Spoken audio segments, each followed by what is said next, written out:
E agora, por que isso continua acontecendo? É difícil fiscalizar ou existe algo por trás disso?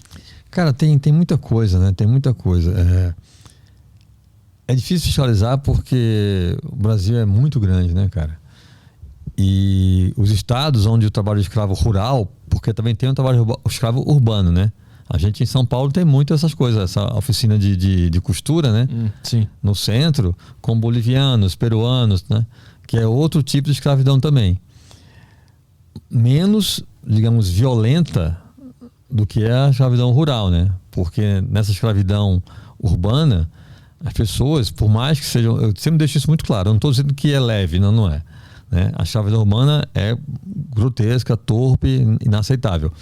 Mas existem os fatos. Né? Na escravidão urbana, as pessoas, por mais que sejam exploradas, elas dormem no apartamento, dormem no colchão, tem água potável, tem um banheiro, tem privada, tem chuveiro, entendeu? Na escravidão rural não tem nada disso. Os caras dormem no mato, né? Quando muito tem uma rede, não tem sequer cama. Os caras fazem as camas com gravetos de madeira para terem onde deitar, sabe assim?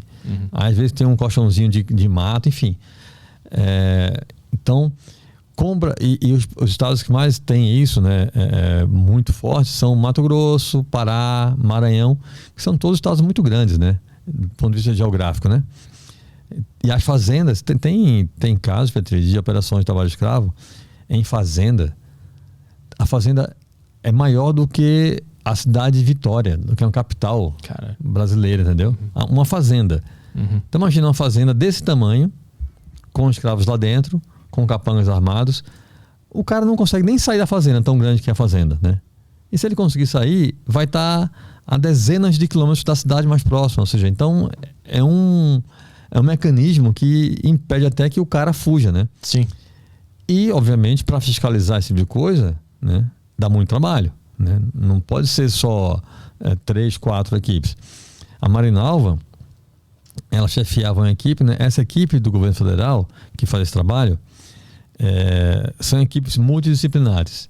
Tem gente do Ministério do Trabalho, do Ministério da Justiça, da Polícia Federal, do IBAMA, para fazer esse trabalho de ter a força policial, a Polícia Federal, fazer a autuação trabalhista, Ministério do Trabalho, processar o sujeito, o fazendeiro, o Ministério da Justiça, fazer as autuações ambientais, que também são muito comuns, está lá IBAMA. Então é assim que trabalha.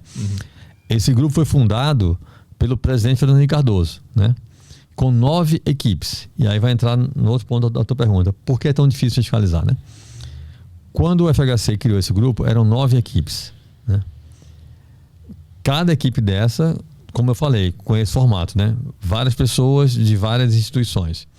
A Marinalva era chefe de uma dessas equipes. Então, eram 9 equipes. Quando foi fundado o grupo, pela FHC. Depois veio o Lula, né?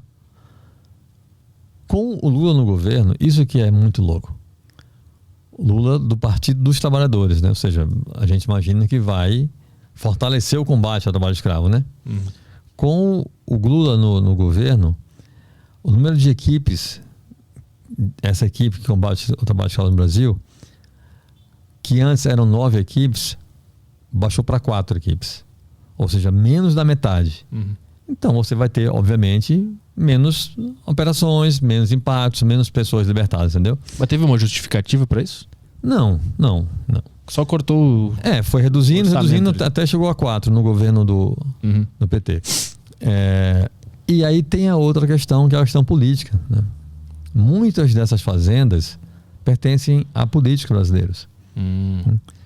Teve uma operação que a Marinalva fez e ela ia nas fazendas sem saber que era o dono. Ela não sabia.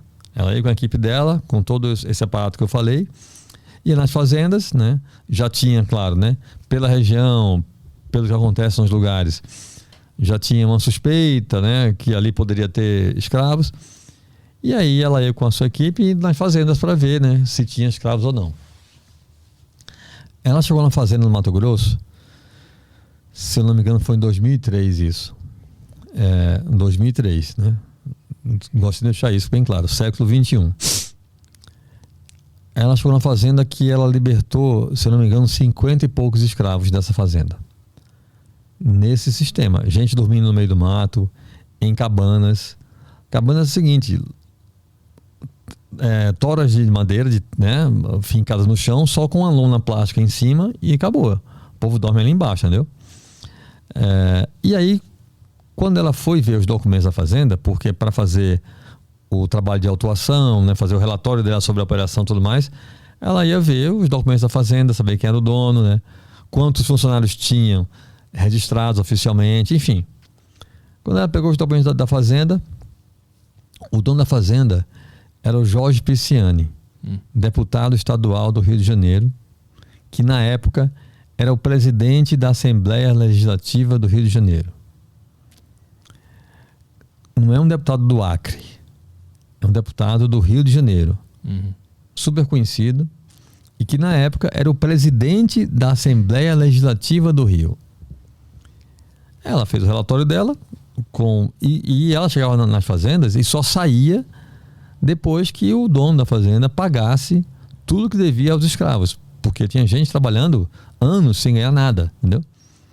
Então ela entrevistava os escravos. Você está aqui há quanto tempo? O cara dizia o tempo que estava trabalhando, ela fazia lá os cálculos, deve isso a esse sujeito. Pegava todos eles, perguntava, está aqui quanto tempo, registrava tudo e a dívida é essa. Ela e a equipe dela só saíam da fazenda quando pagassem os escravos. E enquanto eles estivessem lá, a fazenda não produzia nada. Ou seja, ela obrigava o cara a pagar para se livrar do problema.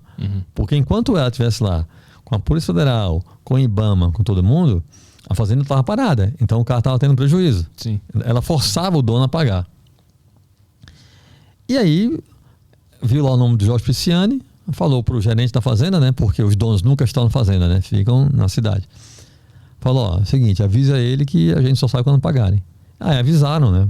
Pro dono da fazenda, né? Pro deputado, né? Pouco depois chegou um avião com advogados para negociar. Na fazenda, né? Um aviãozinho pequeno. Negociaram, pagaram tudo que deviam, beleza. Aí vinha outra parte linda do trabalho dela, cara, que é tirar os escravos, literalmente resgatar os escravos. Ela alugava ônibus, armava caminhão, o que tivesse na região ela alugava, pegava, colocava os escravos dentro daquele veículo e levava os escravos para suas casas, onde quer que eles morassem. Se fosse a operação no Mato Grosso, o cara morasse no Maranhão, ia levar o cara no Maranhão, entendeu? Ela falou, cara, é um trabalho lindo, velho, coisa de cinema, assim. E aí, como sempre acontecia quando ela fazia operações grandes, a imprensa dava o trabalho, né? Dava a matéria da operação, né? Como a gente vê até hoje em dia, né? Recentemente, a gente viu a maior operação, né, conjunta contra o trabalho escravo do Brasil, que libertou 300 e poucas pessoas, né, de vários lugares. E isso sempre rende matéria, né? E aí foram entrevistá-la sobre essa operação que ela fez nessa fazenda, com um foco óbvio de que o dono da fazenda, o escravagista, era o presidente da Assembleia Legislativa do Rio de Janeiro, o deputado Jorge Pisciani. E ela deu a entrevista e saiu a matéria. E você sabe, uma matéria grande sobre um caso desse puxa outras, né? Então a imprensa toda repercutindo, né? Cara, o presidente da Assembleia Legislativa do Rio, os artistas da TV, do Teatro Rio de Janeiro, fizeram um protesto na frente da Assembleia. Foram lá Camila Pitanga, um monte de atores, sabe assim? Protestar que o presidente da Assembleia era escravagista, né? E aí, outros veículos de imprensa foram procurar a Marinalva para poder dar entrevista sobre o assunto e ela falando com todo mundo, né? E aí, cara, o assessor direto do ministro da Justiça, que na época era o Jacques Wagner, do governo do PT, na época era Lula presidente, o assessor ligou para a Marinalva e falou para ela parar de dar entrevista sobre esse caso, o Pisciani, que ela estava proibida de dar entrevista sobre o caso. Ela falou, não vou parar, vou falar sim. Por quê? Porque o Pisciani era aliado do PT, era aliado do Lula. Sim. Você vê a que ponto chega a coisa, né?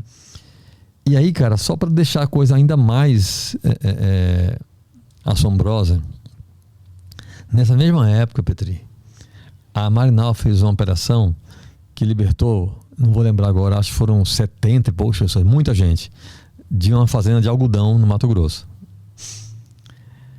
E aí, como sempre ela fazia, né? Foi na fazenda, lá dentro, pegou os documentos, né, para ver quem era o dono e tudo mais, e fez lá o relatório dela com base nos documentos e relatórios que encontrou na fazenda.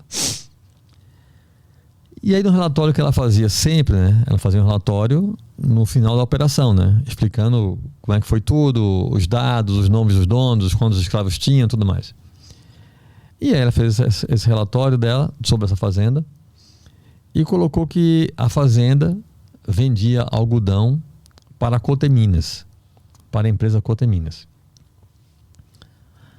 Um amigo dela, né, da equipe dela, ela falou, né, dá uma lida aqui no relatório, vê o que você acha, né? O cara leu o relatório e falou, cara, você é doida. Ela disse, por quê? Cara, você colocou aqui o nome da Coteminas no relatório. Ela, sim. E qual o problema disso? Estava lá. A empresa estava registrado que eles vendiam algodão para a Coteminas. E aí o amigo dela falou assim, Marinalva, a Coteminas pertence ao José Alencar, que era o vice-presidente da República, do Lula. É nesse nível, Petri. Cacete. É nesse nível. Como é que você vai colocar isso no relatório? Ela falou, colocar porque está registrado lá. E colocou, né? Aí, cara, pouco depois disso, o governo federal tira a Marinalva da equipe do trabalho escravo. Uma mulher que dedicou a vida a esse trabalho, que abriu mão da vida pessoal dela. Cara, Marinalva casada com 2 filhos pequenos, Petri. Ela chegou a passar 1 mês direto em operações, tirando escravos, longe de casa, do marido e dos filhos. A Marinalva, por esse trabalho dela, durante muito tempo, ela teve uma relação conflituosa com os filhos, que eram pequenos, não entendiam o que ela fazia, porque a mãe saía e ficava 20 dias, 1 mês fora de casa. O casamento dela, cara, o cara que ela amava, ruiu por causa disso. Porque ela até fala isso, cara, meu marido não teve culpa nenhuma. Mas, bicho, que ser humano, seja homem ou mulher, entende que o seu cônjuge, durante quase 10 anos, porque assim, não era uma vez ou outra, era durante quase 10 anos, ficasse todo mês longe de casa 20, 25, 30 dias, velho. Sim. Entendeu? E aí isso acabou acabando o casamento dela. Felizmente, com o tempo, os filhos delas cresceram, hoje são adultos, né?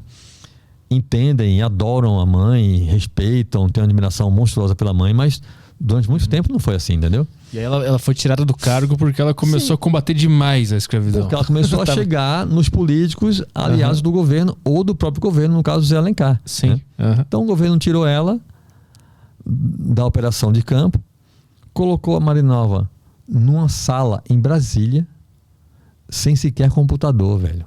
Assédio moral da pior qualidade. A Marinalva teve síndrome do pânico por causa de tudo isso. Você vê a que nível chega o negócio, né? Então, velho, quando você tem o vice-presidente da República financiando trabalho escravo, e esse cara é protegido pela máquina, cara, assim, é difícil ter esperança que vai dar certo.